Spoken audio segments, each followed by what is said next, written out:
A escritora pernambucana Marilene Felinto é a convidada desta edição do programa Literato. O debate, promovido pelo Centro Cultural Banco do Nordeste, traz como mediador o produtor cultural e jornalista Augusto César Costa e como debatedores os professores Solange Kate e Rui Vasconcelos. No encontro, a escritora apresenta o seu mais novo trabalho, Obsceno Abandono. Nesta obra, Marilene mostra o estilo sempre crítico, cedendo lugar a uma dolorosa sinceridade. Eu escrevo por uma necessidade interior muito grande disso, de me expressar, de expressar o mundo, de criar o mundo, de recriar o mundo real para eu entender o mundo melhor. Mas eu nem acho isso uma coisa muito normal, escrever, nunca achei. Escrever ficção. Eu sempre achei estranho, demorou muito para eu poder dizer que eu escrevia ficção sem vergonha, né, de ter essa terceira perna que apoia você no mundo. Vai fazer um ano agora que eu saí da Folha de São Paulo, depois de ter trabalhado lá durante 12 anos. Mas a Folha e o jornalismo aconteceram para mim um pouco da mesma maneira como a ficção aconteceu. Foi meio sem eu querer, eu fui convidada para trabalhar na Folha há 12 anos atrás e eu nem percebia o que eu estava fazendo lá dentro, na verdade. Quer dizer, o que era estar trabalhando naquele jornal, que seria o maior jornal brasileiro, numa redação que é um lugar de muita competição interna e externa. Quer dizer, como eu era amiga do dono da Folha de São Paulo, atualmente estou brigada com ele, mas a gente se conheceu num curso de pós-graduação. Uhum. E eu paquerava ele, inclusive, sem saber que ele era ele. Então, porque ele usava terno e mascava chiclete. Foi exatamente assim que aconteceu. Na USP, a gente fazia um curso de pós juntos. E aí, depois que eu soube que era ele, eu nem olhava para a cara dele na sala de aula mais. Mas aí ele veio falar comigo um dia, disse que já me conhecia, tinha publicado um livro, eu tinha lido um livro meu, já tinha publicado 2 livros nessa época. E depois de um certo tempo, ele me convidou para trabalhar na Folha. No início eu não tinha coluna, passei muitos anos sem ter coluna. Aí acharam depois que o bom era que eu fizesse uma coluna, e eu acabei fazendo uma coluna de opinião ali. E o que aconteceu é que a minha linguagem e o meu jeito despudorado, essa coisa de escrever sinceramente, sem censura, sem amarras, acabou se reproduzindo num espaço de jornal, aí foi um caos, porque sempre causou muito impacto a minha coluna, ou para o bem ou para o mal, ou para boas cartas que eu recebia, a Folha recebia, mas que, enfim... Era um viveiro de polêmicas. Né? Mas não era nenhuma coisa que fazia polêmica, porque eu sento e penso em fazer a polêmica. É porque eu sempre escrevia assim, eu escrevia, e eu sei que muita coisa eu falei errado, que muita coisa eu disse muita besteira, mas enfim... É o risco que se corre quando você não tem. Você também fala desse período aí da Folha, você diz uma coisa muito interessante, que você às vezes estava com vontade de fazer ficção naquele dia, de escrever uma crônica pura e simplesmente sem nenhuma conexão jornalística. Uhum. E isso aconteceu, por exemplo, quando você faz o comentário, a crônica, a partir da constatação de que o então governador Mário Covas vai morrer. E você diz assim: ele parece que vai morrer. Essa frase, que é uma frase clara, transparente, ela provocou uma reação muito estranha nas pessoas, como se tivesse ofendido a família do Mário Covas, não tivesse respeitado a dor que ele já estava sentindo. E você, então, depois comenta que naquele dia você estava querendo falar da sua morte. Você estava querendo fazer uma reflexão sobre a sua morte. Uhum. A Clarice Lispector, que eu acho que é uma cronista fantástica, uma escritora maravilhosa, pernambucana também, porque aportou no Recife com 2 meses de idade, ela dizia que escrever era uma maldição, mas ao mesmo tempo era uma salvação, porque era a única forma que ela conhecia de entender a realidade. Por que é que você saiu exatamente da Folha? A que ponto chegou esse estranhamento entre a sua escritura e o ofício de trabalhar no jornal? Quer dizer, até que ponto isso violentou-a ou até que ponto houve uma ruptura do seu relacionamento profissional com os patrões, coisas assim. O que foi que exatamente motivou? Uma crônica específica? E a Folha, no ano passado, achou que as minhas colunas estavam muito petistas. E me disse isso, e a direção do jornal me disse isso. Quer dizer, baixou um comunicado lá que os colunistas não fizessem colunas com viés partidário, não sei o quê. Eu continuei fazendo as minhas, eu não achava que estava sendo petista. Eu achava que o jornal era super serrista e, enfim. E aí houve depois, passadas as eleições, eu tive uma conversa difícil ali com a direção queria que eu mudasse a minha atitude, que eu escrevesse de um outro jeito, começou a fazer exigências ali, porque a Folha decidiu ser um jornal contra esse governo que está aí. Isso é uma decisão de linha editorial que foi tomada lá dentro, porque a Folha se diz que é contra todos os governos, e eu não acho isso. E então me chamou para conversar e para dizer que eu tinha que agir de uma determinada maneira dali por diante, e eu não aceitei. Não aceitei e pedi demissão. A gente pode retomar a literatura Vamos voltar à literatura. Vamos voltar para a literatura. Depois dessa rápida incursão do jornalismo que não lhe agrada nem um pouco. Não, vamos um pouco enviesando, né, para voltar para o Obsceno Abandono, né? Eu queria perguntar como você, Marilene, que tem um título chamado Jornalisticamente Incorreto, né, o seu livro, o seu coletâneo de crônicas, um título que já explicita, né, um certo grau de ironia em relação a essa onda do politicamente correto, né?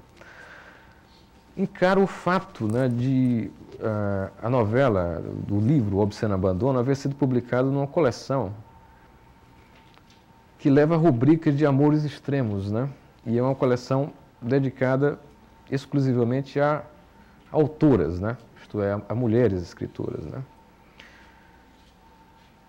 Eu ressalto isso porque, como se sabe, né, a época de alguns autores que você admira, como o próprio Graciliano Ramos, mas também Guimarães Rosa, Clarice Lispector, né, e algumas outras, Raquel de Queiroz, Cecília Meirelles, Lúcio Cardoso, Mário Faustino, né, todos eles eram publicados mais ou menos, né, pelo mesmo pool de editoras, né, uma José Olímpio, uma Martins, uma Globo, uma Civilização Brasileira, etc., né. Ou seja, havia entre eles, né, autores masculinos, havia mulheres escritoras, havia nordestinos, havia homossexuais, havia negros, né, como no caso do Jorge de Lima, homossexuais no caso do Mário Faustino, Lúcio Cardoso, etc., né. Não seria esse tipo de coleção, né, dedicada a um gênero que a gente encontra hoje em dia, né, um mero reflexo do que acontece, digamos, nos meios editoriais americanos e europeus, uma cartada de mercado editorial. Como você vê essa questão de gêneros na literatura? Haveria uma especificidade para a literatura que pudesse ser diagnosticada como uma literatura para mulheres, para negros, para nordestinos, para gays, para judeus, né? Para habitantes de ex-colônias, né? Você acredita nessa especificidade, nessa compartimentalização, vamos dizer assim? Na verdade, eu estava 10 anos sem publicar nenhum livro de ficção quando saiu esse livro, e eu escrevi por encomenda esse livro. E só aceitei ser nessa coleção porque eu sou muito amiga da minha editora, da editora Record, que é uma pessoa de quem eu gosto muito. No princípio eu resisti um pouco a essa ideia, mas ela insistiu tanto, e eu sempre tenho alguma história anotada, quer dizer, apesar de não estar publicando muito ultimamente, por uma opção minha, esse livro eu publiquei nessa coleção mais por respeito a essa editora, que é uma pessoa de quem eu gosto muito.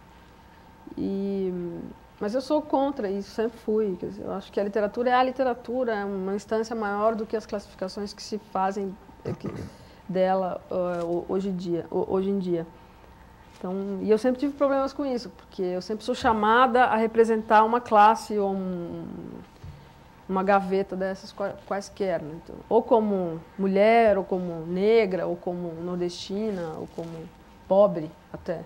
Então, mas eu nunca aceitei, eu nunca gostei disso. Eu tive até um problema nos Estados Unidos, quando eu fui para os Estados Unidos, em 92, dar esse curso na Universidade da Califórnia. Porque eu cheguei e estava tudo preparado para a escritora brasileira, nordestina, pobre, negra, que ia dar um curso. E eu não consegui responder essa expectativa. Não consegui, porque eu sempre teve... eu andava com gente de toda cor, quer dizer, e nessa época ainda nos Estados Unidos, agora até que está mais suave, mas nessa época essa coisa estava muito forte. Então, eu tinha um namorado branco nos Estados Unidos. Eu era mal vista pelos negros, tudo isso, e eu acho que o Brasil atualmente até anda imitando um pouco essa coisa em várias instâncias, inclusive nessa coisa das cotas, né? Mas isso é uma outra discussão que eu não sou contra você fazer justiça social, né? Quer dizer, então no Brasil, por exemplo, obviamente os negros são os que estão em condição pior, por causa da herança, da escravidão, etc. Então, como resolver essa questão num tempo mais curto, né? Como fazer justiça social num tempo mais curto, né? Que criando cotas nas universidades, quer dizer.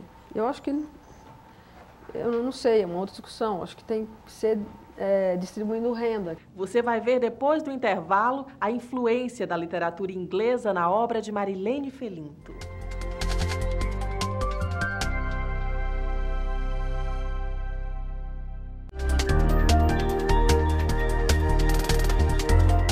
O melhor da programação do Centro Cultural Banco do Nordeste, agora em DVD.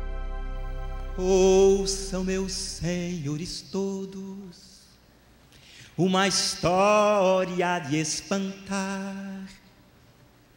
Lá vem a nau catarineta, que tem muito que contar.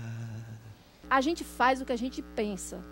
A gente faz o sentido que a gente produz nas coisas. Quase todo mês aparece um mulatinho, Pedrinho da Silva, no Jornal da Globo, que conseguiu descobrir uma coisa sobre o genoma humano, sobre a engenharia genética, coisas que o mundo está gastando fortunas, tendo dinheiro, tendo comida, tendo tudo de bom para fazer. De vez em quando alguém aqui, em situação absolutamente precária, faz.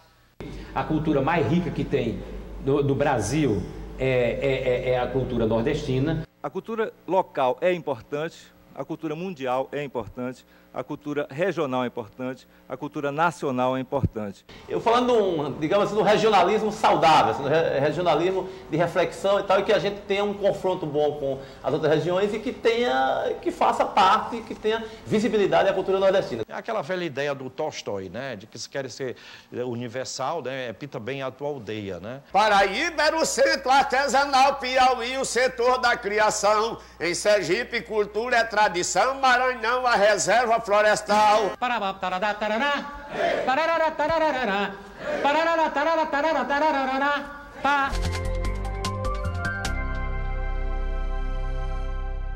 Formada em Língua e Literatura pela Faculdade de Filosofia, Letras e Ciências Humanas da Universidade de São Paulo, Marilene Felinto teve romances traduzidos para o inglês, alemão e francês. Obsceno Abandono, o livro em debate, é um texto sobre solidão, com estrutura teatral. Há uma frase, né, no Obsceno Abandono que me chamou a atenção, porque ela é repetida algumas vezes, né, no texto. Né? Essa frase é: "Este é o mês da minha desgraça", né? Ela aparece precisamente 4 vezes, né, no corpo do texto. Se a gente considerar que uma vez ela é dita com outras palavras, meio numa paráfrase, né? "Foi hoje o dia da minha ruína", né? Isso lembra muito a abertura do Ricardo III, né? de Shakespeare. Né? "Este é o inverno, né, da nossa desgraça, mudado em verão glorioso pelo filho, né? Por este filho de York. Né? Este é o mês da minha desgraça, né? Este é o inverno da nossa desgraça". Né? O livro também possui uma estrutura muito teatral, o Obsceno Abandono, no sentido de que ele é quase um monólogo, né? um solilóquio. Eu acho que de outra forma seria muito fácil adaptá-lo para teatro mesmo, né? Não só por essa, mas por várias outras razões, né? Eu acho o livro muito solipsista, no sentido de que tudo parece emanar da protagonista, né? Anônima, né? Que é abandonada nesse momento de dor, né? nesse momento de dilaceramento, né? Até os diálogos, que não ocorrem tanto, né, no corpo do texto, parecem mais reconstituídos pela protagonista do que acontecendo de fato, né, em tempo real. Vamos dizer assim, se a gente estivesse falando de cinema, né? Bom, a gente já falou que a tua graduação na USP passou também pela literatura inglesa, né? Aliás, no texto do Você Não Abandona, há 2 e-mails, né? Exato. Que estão em inglês e depois são traduzidos, né, para o português, né? Além disso tudo, a personagem da protagonista, né, se reveste de um certo histrionismo, né? Há um certo humor, né, negro, né, mas há um histrionismo nisso, né? Eu estava lendo alguns trechos do livro para os meus alunos, e num determinado momento eles gargalharam quando eu falei, quando eu li aquele trecho em que a protagonista ameaça devolver as cuecas, né, do amante sujas de merda na porta da casa dele, né? Então a pergunta seria, você costuma ler teatro? Tem algum interesse especial por teatro? Pensou em teatro no momento que você estava escrevendo, Você Não Abandona? E para além, né, você tem algum interesse pela área de tradução? Eu não pensei em teatro fazendo esse livro, não pensei. E acho que eu copiei essa frase, eu imitei essa frase do Shakespeare sem inconscientemente. A gente faz isso às vezes. Ah, claro. Mas nem foi até interessante você mostrar isso. Eu não tinha reparado. E o que mais você perguntou mesmo? Ah, sim, eu sempre traduzi. Uhum. Eu traduzi já várias coisas. Mas para gavetas ou você chegou a editar mesmo? Sim. Principalmente no início, quando eu trabalhei muitos anos como professora, né? Antes de ser jornalista, eu trabalhei como professora. Eu era formada em inglês e português, dava aula de inglês e português. Uhum. E traduzia também para ganhar dinheiro. Eu traduzi várias coisas que já foram publicadas, traduzia para editoras e tal. Do tipo? Desde coisa muito ruim até traduzir Virginia Woolf, traduzir Joseph Conrad. Não, esses não são ruins. Não, esses são muito bons. São 2, por exemplo. E traduzir coisas mais comerciais, tipo Patricia Highsmith, que é uma escritora de romance suspense. Traduzir Bukowski, um livro do Bukowski. Logo no início, quando a Brasiliense começou a publicar os livros do Bukowski, chamado Cartas na Rua. Traduzi várias coisas. Você poderia falar exatamente o que você acha, o que você pensa na questão de gêneros mesmo, como é que essa literatura e a sua literatura se prende, ou quando você fala que não produz poesia, né? Mas aí a gente percebe exatamente toda uma poesia muito densa, não na forma, claro, mas exatamente nesse lirismo suprapessoal que a gente encontra nele. Eu sei que eu sou resultado de uma série de... A minha linguagem literária, digamos, é resultado de uma série de influências de escritores mais contemporâneos, tipo Clarice, Graciliano, que levaram para um trabalho desse tipo, né? Nesse livro também, essa coisa de parecer um monólogo e não tem... É um pouco se reproduz um pouco isso, quer dizer, eu tenho uma certa dificuldade de fazer uma coisa mais linear, tradicional. Eu nunca fiz nesse. Mas admiro, por exemplo, me sinto incapaz, lendo um poema de João Cabral de Melo Neto, por exemplo, de ter aquela precisão matemática de um poema dele. Né? Isso é que eu não consigo fazer e gostaria de fazer, quer dizer. Um primeiro fato que salta aos olhos, né, no Você Não Abandona, né, é uma espécie de altíssimo grau de autodepreciação da própria protagonista narradora, né? O livro termina com a seguinte frase, né? Quem fará o favor de se apaixonar por mim? Né? Quer dizer, é uma loucura, né, isso, cara, né? E ao mesmo tempo ela se define como sou toda mediana, toda feia e mediana, né? Já naquele tempo, os homens eram todos iguais, me magoavam, né? Não gosto de pessoas, sou grossa, grosseira, rude, né? A única virtude que eu acho que me parece que ela declina, né, no livro é a coragem, que ela diz que não serve para nada, né? Então, como é escrever, né, um livro em que me parece que há tanto de autobiográfico, né, sem se furtar de passar uma imagem tão impiedosa, né, e tão autodepreciativa de de si próprio. Mas quem disse que é autobiográfico?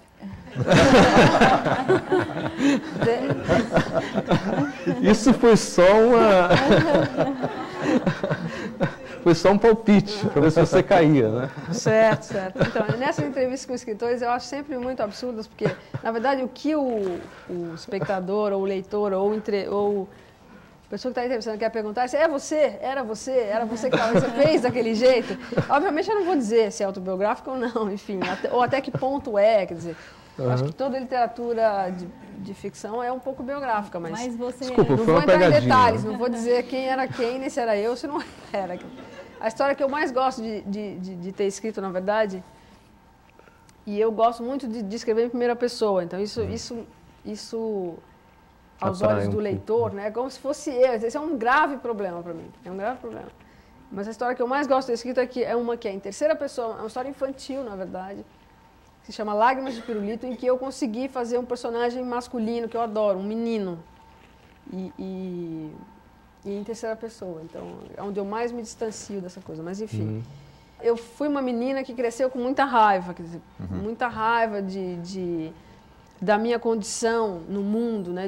Eu vi a minha condição no mundo e isso me dava uma profunda raiva, porque eu queria ser feliz, eu queria crescer e ter um carro vermelho, e ser rica. Essa era a imagem que eu tinha de mim, menina. E aquilo me parecia absolutamente inatingível naquela condição em que eu vivia. Então, eu cresci com muita raiva do meu pai, com raiva da minha mãe, com raiva da vida que eles me faziam viver, com raiva de estar numa cidade que eu não gostava, que tinha uma comida que eu detestava, de ser discriminada na escola porque era nordestina, E eu precisei colocar essa raiva em algum lugar, eu acho que...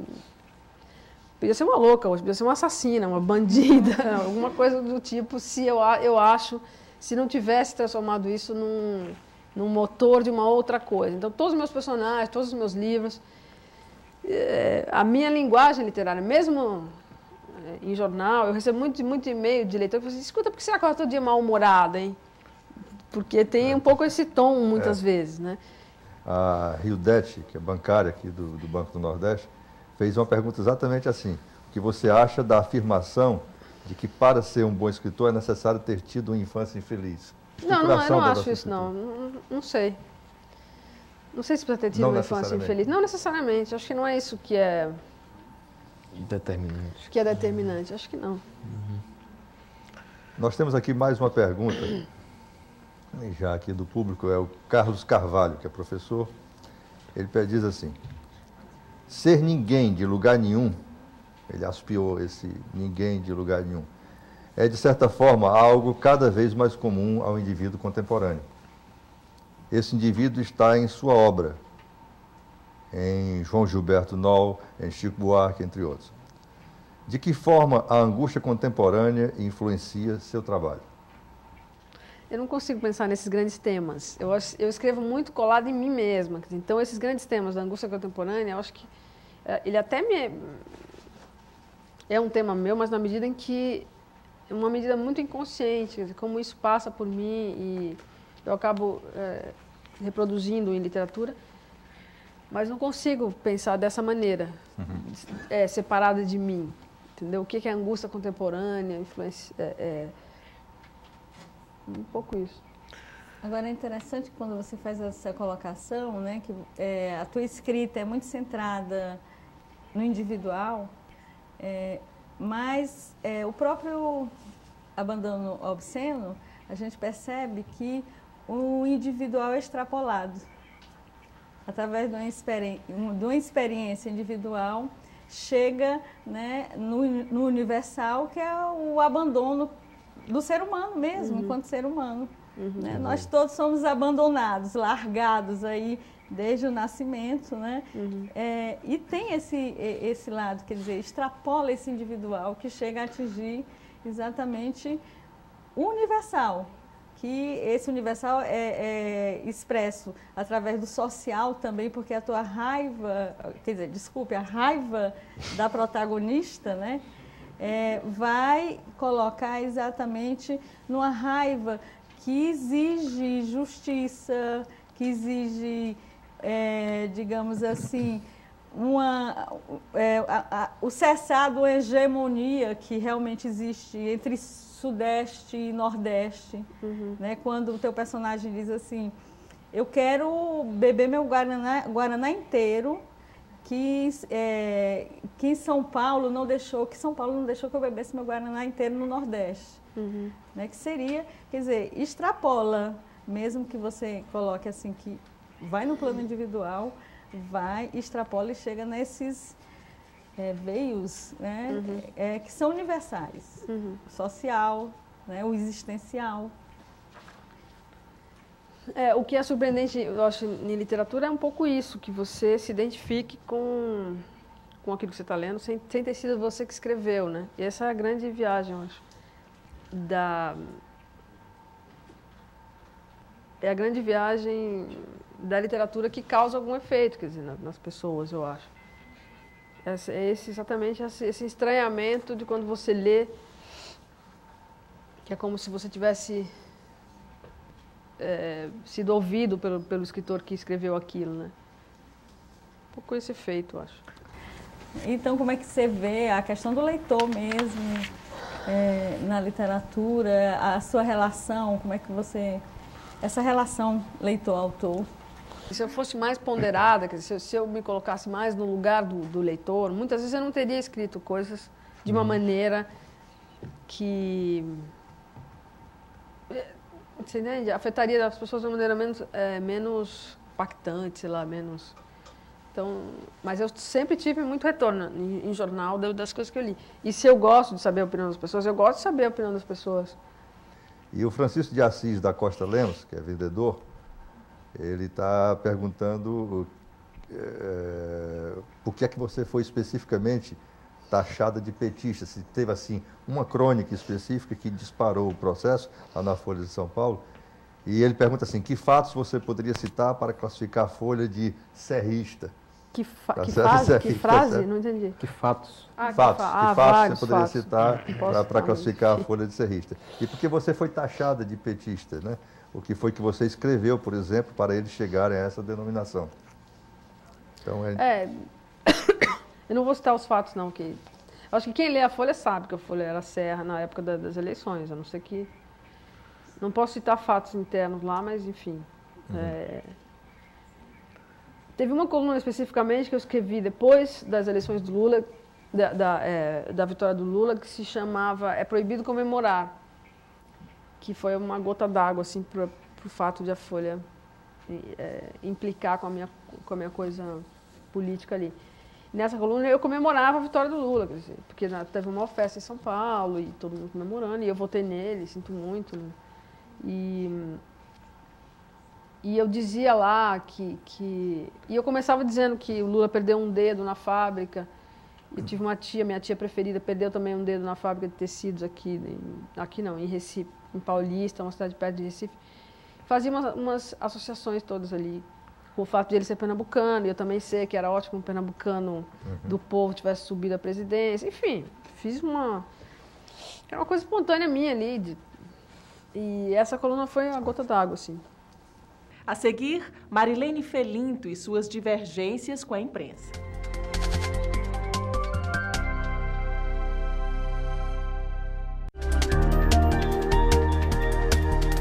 O melhor da programação do Centro Cultural Banco do Nordeste, agora em DVD. Dou prioridade realmente a esse contato com o público, que é uma coisa realmente que gratifica, que estimula, que acende a gente.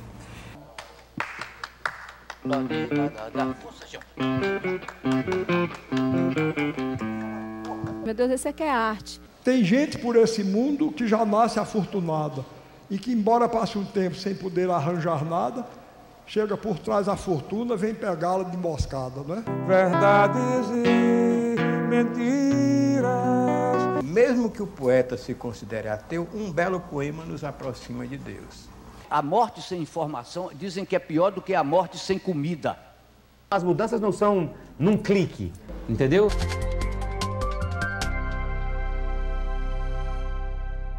Marilene não se prende a gênero. Em seus textos, ela mostra um jeito irreverente e em um estilo próximo do jornalístico. Mas essa escritora polêmica e original não está satisfeita com a mídia que se faz no Brasil. Eu ando, nesse momento, super suspeita a falar da mídia brasileira, porque estou com raiva da mídia, da mídia burguesa, quer dizer, dos grandes jornais.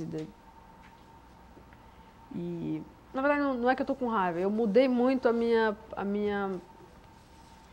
meu pensamento em relação aos grandes jornais, a grande mídia brasileira. Eu acho que tem um grave problema no jornalismo brasileiro impresso e televisivo, quer dizer, na mídia comercial, que é uma mídia que não é uma mídia a serviço do Brasil, eu acho. É a serviço da classe dominante. Então, os jornais os donos dos grandes jornais são pequenas famílias, quer dizer, são pequenas famílias que dominam a informação no país, quer dizer, e o povo está submetido a esse filtro, né? Uhum.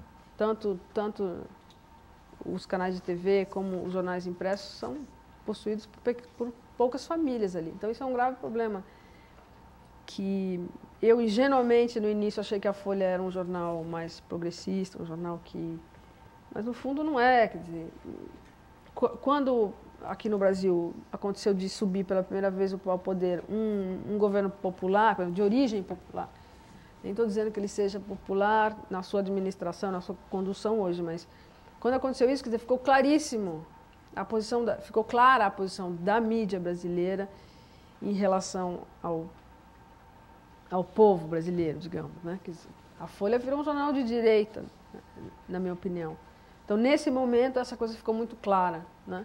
Uma coisa que eu ainda tinha alguma ilusão de que fosse diferente.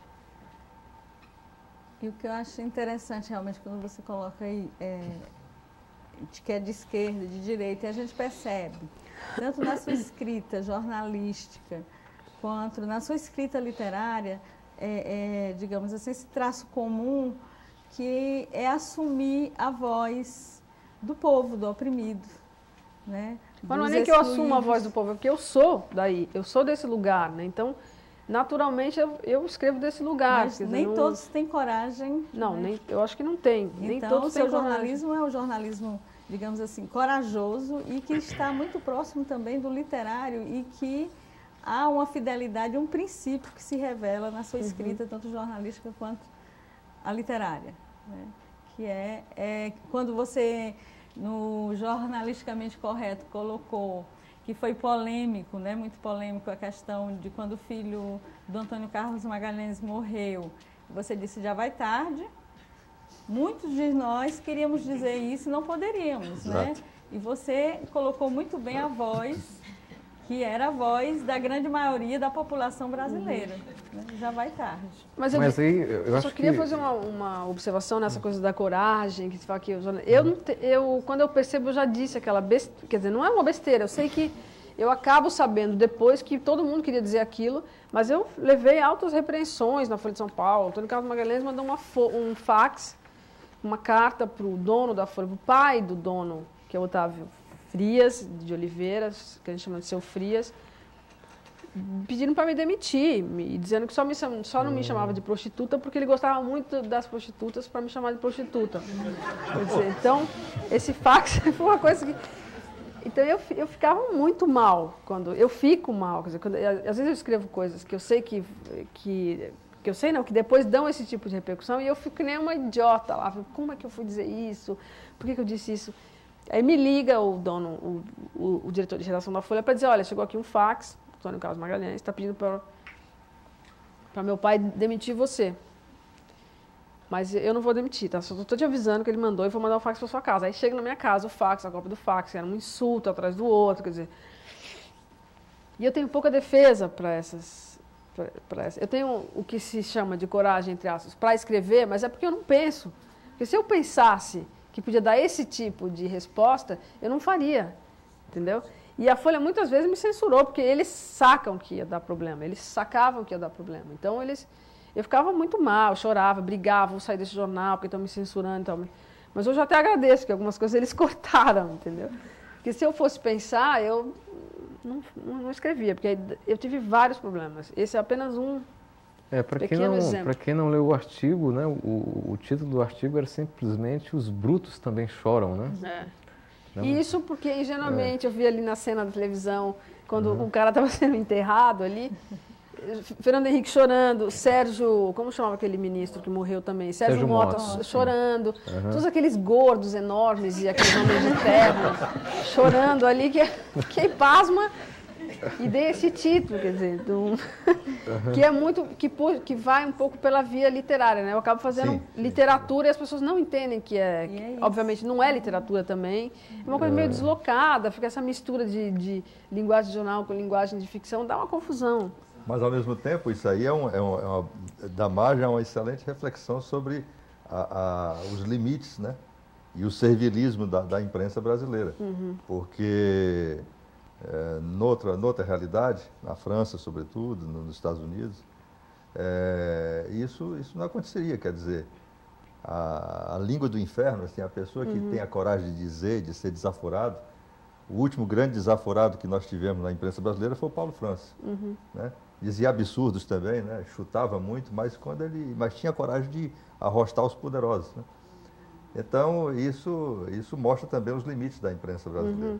Eu lembro que eu estava terminando o primeiro ano de faculdade e eu tive uma depressão, eu nunca nem sabia o que era depressão, assim.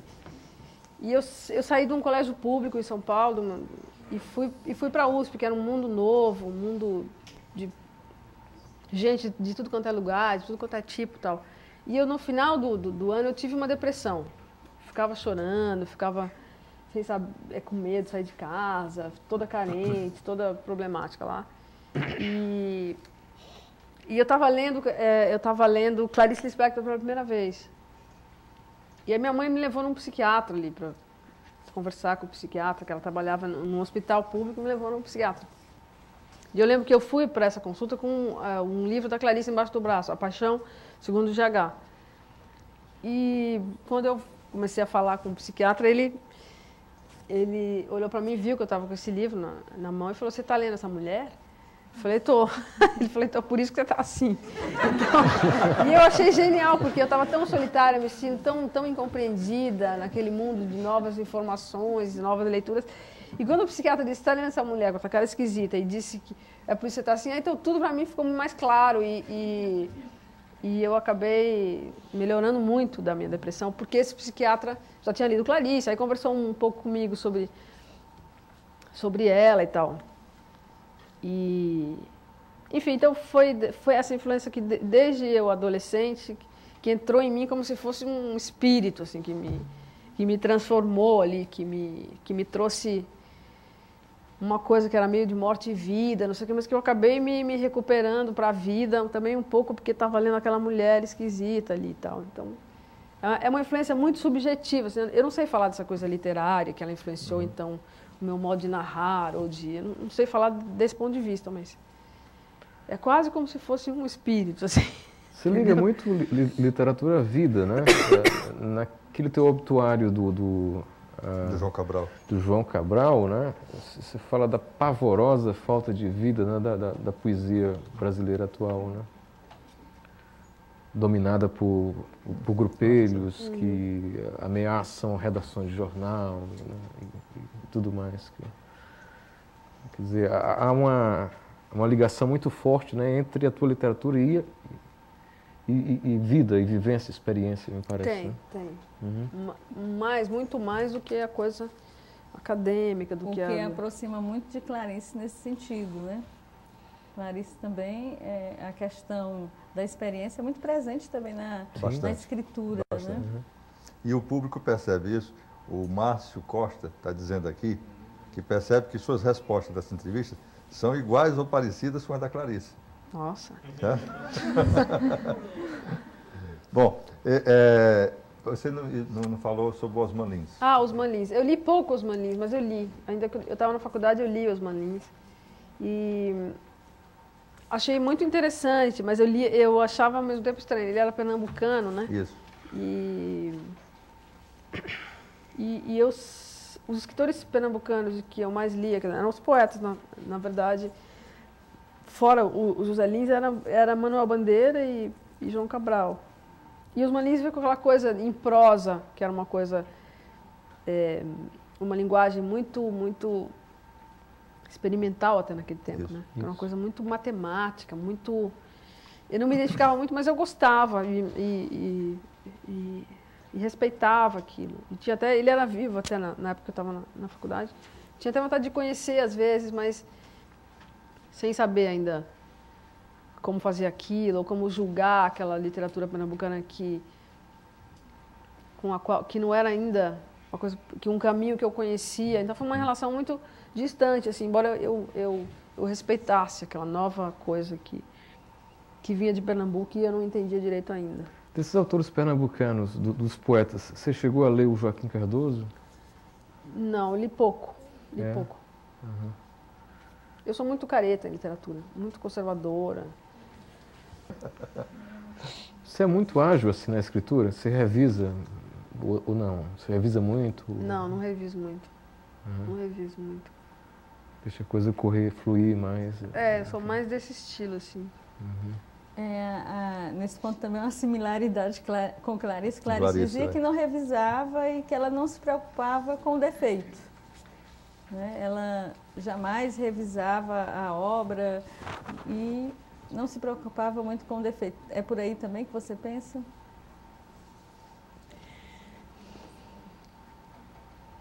Aproveitando também isso aí, você tivesse a oportunidade de repetir a experiência da Folha, não como trauma de passar por aquele patrulhamento ideológico da Folha, mas se tivesse a oportunidade, você refaria.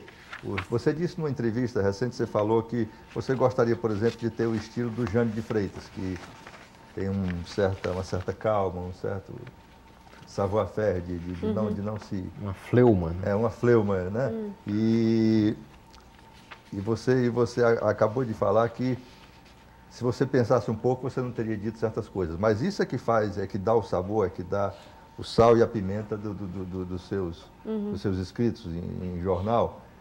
E a maior parte das vezes eles não apresentavam uma disfunção com a realidade, muito ao contrário. Eles faziam uma crítica muito objetiva, muito clara, muito transparente da realidade. Você refaria esse processo? Você acha que é mais conveniente a você, como criadora, colocar rédeas no seu processo de criação? Você que já não revisa os textos, quer dizer, é melhor não falar certas coisas, não ser incômoda? Não, eu acho que seria melhor, mas eu não acho que eu não conseguiria. Infelizmente, não conseguiria. Não daria para refazer isso de um outro jeito, porque quando eu digo que eu não consigo colocar rédeas, eu acho um defeito, não uma qualidade, entendeu? Mas não é uma função do artista incomodar um pouco? Eu acho que mas é que eu não estou ali como artista, né, em princípio. Em princípio, eu deveria estar ali como jornalista, mas o que eu digo é que eu não consigo separar as duas coisas. Sempre o mecanismo de produzir ficção é o mesmo que se repete na produção de uma coluna de opinião, muitas vezes. E é isso que é problemático, entendeu? Digamos que você foi uma má leitura do manual de redação, ou uma leitura muito má leitura. Não, li muito mal. E você acredita nesse mito da objetividade do jornalismo? Não acredito. Acho uma falácia, assim, das maiores. Sem dúvida. E agora eu lhe pergunto, imagine que aqui nessa plateia existem alguns ou vários candidatos a escritor. Que conselho você daria para essa turma aqui? Como escrever, o que esperar eu sou uma péssima pessoa para dar conselho para escritor. Eu acho que eu diria para não escrever. Então desaconselhe. Não, eu acho o seguinte, escrever é uma coisa difícil, porque não dá dinheiro, as editoras te roubam, você recebe pouquíssimo direito autoral, mesmo que você publica fora do país, é tudo uma grande ilusão, prêmio é uma grande ilusão, prêmio não tem nada a ver com o fato de se escrever, quer dizer, a relação de escrever é uma relação absolutamente solitária, que você só faz porque você precisa daquilo, que é uma relação sua com o papel, não tem leitor, não tem televisão, não tem... televisão, jornal, entrevista, depoimento, não tem nada a ver com o fato em si de você se dedicar àquela atividade que é, em última instância, meio absurda, não serve para nada. Para que serve uma pessoa fazer um livro de ficção? Para que serve isso? Quer dizer, não serve para nada. Não é uma cadeira para a pessoa sentar, né? Não é um prato para a pessoa comer. Não tem nenhuma nenhum objetivo útil, quer dizer, é quase ridículo, eu diria. Então, mas se você tem necessidade de fazer isso, faça. Faça, mas faça por você mesmo, né? Não esqueça que você não vai ganhar dinheiro, você não vai... Se você quer ser famoso por causa disso, é melhor fazer música, para ganhar muito mais dinheiro. Quer dizer, não, tem todas essas coisas. Eu só vejo mais e mais coisas ruins do que coisas boas. Agora, tem a coisa da relação sua com a escrita, com a coisa lúdica, do fazer, do realizar um texto, de se conhecer melhor, né? De ver o mundo com outros olhos. É uma ferramenta de compreensão do mundo, eu acho muito especial, né, nesse sentido. Mas acho que serve basicamente para isso. Em relação também a essa questão, você colocou que não aprendeu a escrever. O curso de letras não te auxiliou muito na tua escrita, né? Que, aliás, as tuas cartas enviadas, né, de São Paulo para a família te ajudaram muito nesse processo de escrita literária mesmo, né? Como é que você vê, então, essa questão do mundo acadêmico, né, na formação de um escritor? Eu acho bem complicado, A Faculdade de Letras me ajudou muito no seguinte sentido. Eu já escrevia ficção, então eu não precisei de incentivo, nem acho que isso se ensina numa faculdade. Você desenvolver essa coisa literária, de ficção, de poesia. Mas me ensinou muito a entender a língua portuguesa. Foi um grande aprendizado. As melhores aulas que eu tive não foram nem de literatura, as que mais eu gostava eram de língua portuguesa. Porque eu adorei entender a língua por dentro, estudar filologia, estudar latim, análise sintática. Na USP eu fiz um curso excelente, que me deu ferramentas para eu entender melhor a língua e gostar da língua. Isso foi muito importante para mim. Então, e também aprender uma outra língua, né? Uma língua estrangeira também sempre é importante para quem faz literatura, eu acho. Você passa por um processo de comparar a sua língua com outras. Isso te ajuda a criar a sua própria linguagem. Agora, eu me ressentia muito na faculdade de ter que escrever aqueles trabalhos, naquele texto acadêmico, e você tinha que aprender aquela linguagem acadêmica. Isso sufocava um pouco, eu acho, quem gosta de escrever literatura. E eu sentia falta de que trouxessem, na USP, por exemplo, João Cabral, Drummond, que estava vivo para dar palestras, os grandes escritores que eu queria ver, eu reclamava disso lá.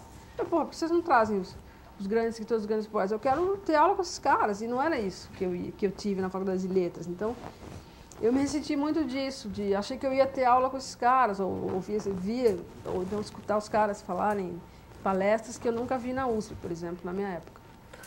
Nós temos aqui no Brasil essa tradição de leituras, né?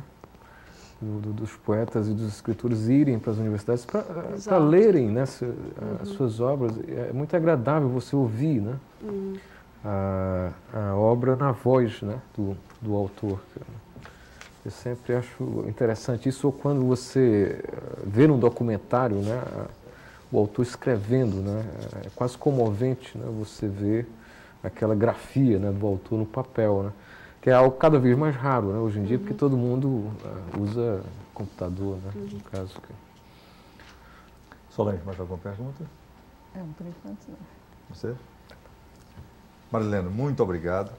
Nós tivemos uma honra imensa de lhe receber aqui e de poder fazer parte desse seu roteiro de reencontro com o Nordeste. Eu queria agradecer ao Banco do Nordeste pelo convite, ao Paulo Mota, ao Enilton pelo trabalho que deu, de certa maneira, organizar tudo isso. A vocês por me entrevistarem aqui, ao público, eu agradeço muito. E lamento só não ser uma pessoa mais interessante aqui na frente, mas...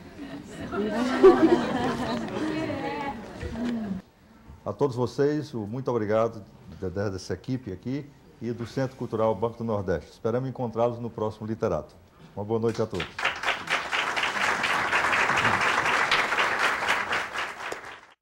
E chegamos ao fim de mais um programa Literato. Até o nosso próximo encontro.